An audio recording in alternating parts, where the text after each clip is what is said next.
কুড়িতেই বুড়ি, নারীদের ক্ষেত্রে এই প্রবাদটি এখন নেই বললেই চলে। সময়ের সাথে বদলেছে নারীর জীবন আর দৃষ্টিভঙ্গি। ঘরে বাইরে সমান দক্ষতায় পারদর্শী হয়ে প্রবেশ করছেন কর্মক্ষেত্রে, ছুঁয়ে দেখছেন সাফল্যের মাইলফলক।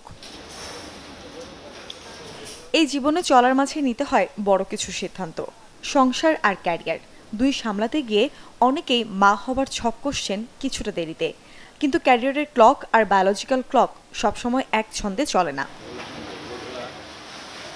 দ্বিধা আসে তখনই যখন পেশাগত সাফল্যের শিখরে পৌঁছানোর সুযোগ আসে, কিন্তু এদিকে আবার উপযুক্ত সময় মাতৃত্বের দিক থেকেও। তাই বিশেষজ্ঞদের মতে দেরিতে সন্তান নেওয়ার পরিকল্পনা করলেও সচেতনতা জরুরি। অনেকে দেরি করে বিয়ে করছে, তাদের ক্যারিয়ারের জন্য বেশি বয়সে বিয়ে হচ্ছে, সেটা মেল হোক অথবা ফিমেল হোক, পুরুষ নারী যারই হোক, সেক্ষেত্রে দেখা যায় তাদের ক্ষেত্রে বন্ধ্যাত্বের সমস্যাটা বাড়ছে। স্পেশালি মেয়েদের ক্ষেত্রে এগের পরিমাণ কমে যাওয়া, মেয়েদের ক্ষেত্রে ডিম্বাণু রিজার্ভ কমে যাওয়া, প্রেগনেন্সি না হওয়া অথবা জরায়ুর বিভিন্ন অ্যাবনর্মালিটি বা টিউমারের পেছনে এই সমস্যাগুলো কিন্তু দায়ী। সেক্ষেত্রে ক্যারিয়ারের জন্য যদি কারো বাচ্চা নিতে দেরি হয়, সেটা কিন্তু আমি বলবো যে ফিউচারের জন্য একটা প্রবলেম হতে পারে। তাই ক্যারিয়ার একদিকে চলবে, সঠিক সময়ে প্রেগনেন্সির প্ল্যানটাও কিন্তু আমাদেরকে করে ফেলতে হবে। কেউ যদি ভাবে তার হাতে কতটুকু সময় আছে, সেক্ষেত্রে ডিম্বাণু রিজার্ভ পরীক্ষা করে সে দেখে নিতে পারবে এবং ওটার উপর বেস করে কিন্তু সে নেক্সট প্ল্যানটা করতে পারবে।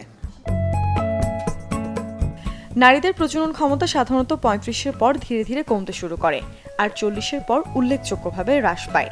তাই দেরিতে সন্তান নেওয়ার পরিকল্পনা করলে সেটা চিকিৎসকের সাথে শেয়ার করে নিলেই হবে পারফেক্ট ম্যাচিং। মুর্শিদ ঐশী, চ্যানেল 24।